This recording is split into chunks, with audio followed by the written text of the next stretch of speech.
हरियाणा में लगातार डेंगू मरीजों की संख्या में इजाफा देखने को मिल रहा है। सूबे में 400 के पार पहुंच चुकी है डेंगू मरीजों की संख्या और 36 नए मामले सामने आए हैं। राज्य में अब डेंगू के कुल 436 मरीज हैं, जिसमें सबसे ज्यादा मामले हैं रेवाड़ी डिस्ट्रिक्ट में। रेवाड़ी में 124 मरीज डेंगू से पीड़ित हैं। गुरुग्राम में 49, सोनीपत में 33 केस हैं। गनीमत है कि डेंगू से अभी तक कोई मौत रिपोर्ट नहीं की गई है। ये एक राहत की बात है, लेकिन मामले जिस तरह से बढ़े हुए हैं और 400 को भी पार कर गए हैं, इससे स्वास्थ्य विभाग भी काफी पहले से ही अलर्ट हो गया था और तमाम तैयारियां, तमाम प्रबंधन अस्पतालों में प्रशासन द्वारा किए गए थे। लेकिन काफी ज्यादा मामले सामने आ रहे हैं डेंगू के और ऐसे में लोगों की चिंताएं बढ़ गई हैं। अलग अलग जिलों में काफी ज्यादा आंकड़ा इस वक्त बढ़ा हुआ है, जिसमें सबसे ज्यादा केस डेंगू के रेवाड़ी डिस्ट्रिक्ट में हैं, 124 के करीब। डेंगू के डंक का असर पूरे प्रदेश में है। विभिन्न इलाकों में इसी तरह की तस्वीरें हैं जहां मामले काफी ज्यादा बढ़ गए हैं। तेज बुखार 102 से 105 डिग्री, शरीर पर रैशेज, वॉमिटिंग या जी मिचलाना, आंखों के पिछले हिस्से में दर्द, मांसपेशियों, जोड़ों और हड्डियों में दर्द।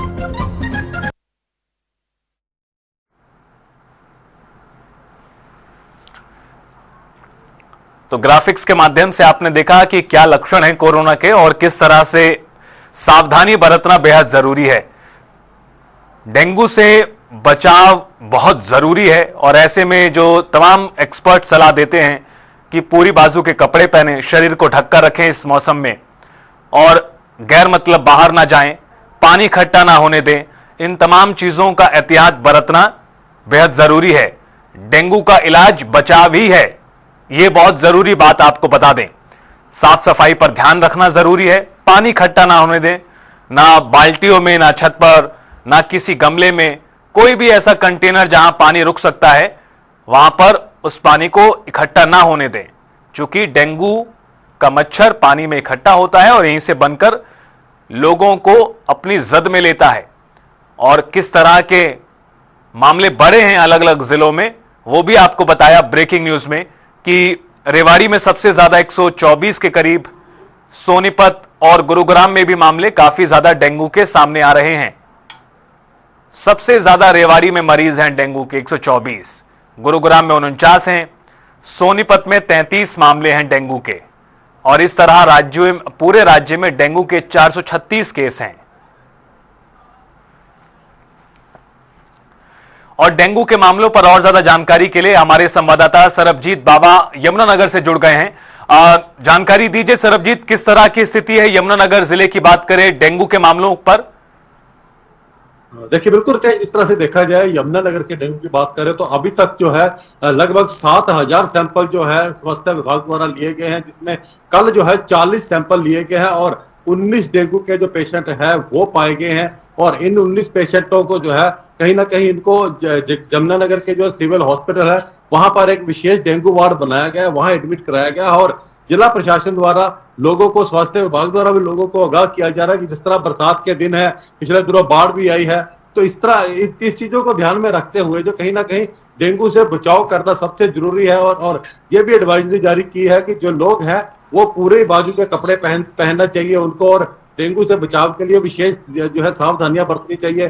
पानी खड़ा नहीं होने देना चाहिए, अगर आसपास कहीं पानी खड़ा है तो उसको जो है निकाल देना चाहिए, क्योंकि बरसात के दिनों में देखा जाए तो छतों के ऊपर कहीं ना कहीं जो बर्तन पड़े होते हैं, कोई टायर पड़े होते हैं या और भी जैसे कूलर होते हैं, तो इनके अंदर कहीं ना कहीं पानी इकट्ठा हो जाता है और इस पानी के अंदर जो है डेंगू का लार्वा बनना शुरू हो जाता है। तो इसी के चलते प्रशासन द्वारा लोगों को विशेष रूप से एडवाइजरी जारी की गई है कि डेंगू से बचाना ही अपना सबसे पहला कर्तव्य है, क्योंकि जिस तरह से बाढ़ का मौसम था और कई एरियो में यमुनानगर के देखा जाए तो बाढ़ भी आई, तो जिला प्रशासन द्वारा उन गाँवों में जहां बाढ़ आई है उन गाँवों के अंदर फॉगिंग करवाई गई है और सरपंचों को विशेष रूप से हिदायत दी गई है कि किसी भी तरह की कोई कोताही ना बरते इस डेंगू को लेकर। सरबजीत, आसपास के इलाकों का क्या हाल है? चूंकि काफी ज्यादा स्थिति इस पूरे सप्ताह में खराब रही है।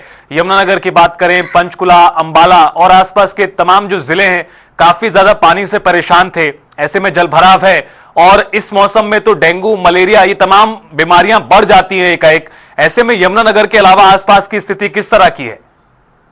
देखिए रितेश, मैं बताऊं कि जिस तरह से क्योंकि बरसात का मौसम रहा है और यमुनानगर की ही नहीं, यमुनानगर के आसपास जैसे अंबाला की बात करें, करनाल की बात करें, पंचकुला की बात करें, लगभग जितने भी डिस्ट्रिक्ट हैं बरसात के दिनों में बरसात के दिनों में पानी से लबालब रहे हैं। और अभी भी कहीं ना कहीं जो है पानी भरा हुआ है। चाहे खेतों की बात करें, खेतों में पानी भरा हुआ है, गांव की गलियों में पानी भरा हुआ है, शहर की गलियों में कई जगह पानी भरा हुआ है। इसको लेकर जिला प्रशासन द्वारा विशेष रूप से जो है मुहिम चलाई जा रही है कि पानी को जो है उसकी निकासी का प्रबंध किया जा रहा है, ताकि पानी इकट्ठा ना हो। जो जिस तरह से डेंगू का लार्वा या मच्छर बनता है तो उससे कहीं ना कहीं बचाया जा सके। जबकि पानी के अंदर भी जो है दवाइयां छिड़काई जा रही है, दवाइयों का जो है वो छिड़काई जा रही है, ताकि डेंगू का जो लार्वा है, जो मच्छर का लार्वा है, वो ना बन पाए। क्योंकि जिस तरह से जो आजकल जिस तरह बरसात के दिन है तो इसमें अक्सर जो है डेंगू और मलेरिया की जो है ज्यादा शिकायतें रहती है। लोगों को इस चीज के लिए जो है सावधान रहने की जरूरत है। और इसी चीज को लेकर प्रशासनिक अधिकारियों द्वारा, सरकार द्वारा दिशा निर्देश दिए गए हैं कि अपना ध्यान रखें। और मैं ये भी बताना चाहूंगा रितेश कि डेंगू की अगर देखा जाए तो इसको लेकर जो है किस तरह की, अगर बंदे को डेंगू की प्रॉब्लम आती है तो उसके क्या लक्षण होते हैं। इसमें यह भी कहा जा रहा है कि अगर आपके सिर में दर्द होता है, आंखों के पीछे भारीपन है, दर्द होता है, या बुखार रह रहकर आता है, जब शरीर पे टूटन होती है, शरीर थका थका सा लगता है, तो अपने नजदीकी डॉक्टर को जाकर उसका चेकअप कराएं, क्योंकि ये कहीं ना कहीं डेंगू के लक्षण हो सकते हैं। तो इस चीज को लेकर भी प्रशासन द्वारा लोगों को एडवाइजरी जारी की है कि बिल्कुल कोताही ना बरते, लापरवाही ना बरते। और नजदीक के चाहे सिविल हॉस्पिटल है, सरकारी हॉस्पिटल है, चाहे कोई सरकारी डिस्पेंसरी है, या कोई नजदीकी डॉक्टर है, कोई लैब है, तो वहां जाके चेक कराएं ताकि डेंगू से बचा जा सके। जी बिल्कुल, और इसका इलाज ही बचाव है। बिल्कुल ठीक कहा आपने सरबजीत। एक आखिरी सवाल आपसे और कि अस्पतालों में किस तरह के इंतजाम किए गए हैं प्रशासन द्वारा? प्रबंधन कैसे हैं अगर मामले इसी तरह से बढ़ते हैं कुछ दिन और? तो देखिए बिल्कुल रितेश, मैं बताऊं कि जिला प्रशासन को सरकार द्वारा विशेष रूप से हिदायतें दी गई है, क्योंकि पानी जो है इस बार काफी आया है। बरसात के दिन है, अभी भी लगातार बारिश चल रही है, तो इसको लेकर सरकार द्वारा दिशा निर्देश जरूर दिए गए हैं। जो स्वास्थ्य विभाग है उनको निर्देश दिए गए हैं कि डेंगू को लेकर विशेष रूप से जो है नजर बनाकर रखे, और गाँव के अंदर विशेष रूप से जाकर जो गाँव के अंदर गलियों में पानी इकट्ठा होता है उसके ऊपर दवाई का छिड़काव करे। जो फॉगिंग है वो करवाई जाए। शहरों में भी फॉगिंग चल रही है, ग्रामीण क्षेत्रों में भी फॉगिंग चल रही है। तो यमुनानगर की बात करें, यमुनानगर के सिविल हॉस्पिटल में विशेष रूप से डेंगू का एक वार्ड बना दिया गया है, ताकि डेंगू के मरीजों की जो है सही ढंग से देखरेख की जा सके। और डेंगू के मरीजों की देखरेख करने के लिए विशेष डॉक्टर और जो नर्सेज हैं, जो उनको अटेंडेंट है, उनकी ड्यूटियां लगाई गई है, ताकि डेंगू के मरीजों का जो है सही ढंग से इलाज किया जा सके। बिल्कुल, और बहुत जरूरी है कि अगर इसी तरह से मामले बढ़ते हैं तो उनका समय रहते इलाज हो पाए। बहुत शुक्रिया आपका सरबजीत, जुड़ने के लिए हमारे साथ और विस्तार से तमाम जानकारी साझा करने के लिए। तो किस तरह की स्थिति यमुनानगर में है उसकी जानकारी दे रहे थे हमारे संवाददाता सरबजीत बाबा।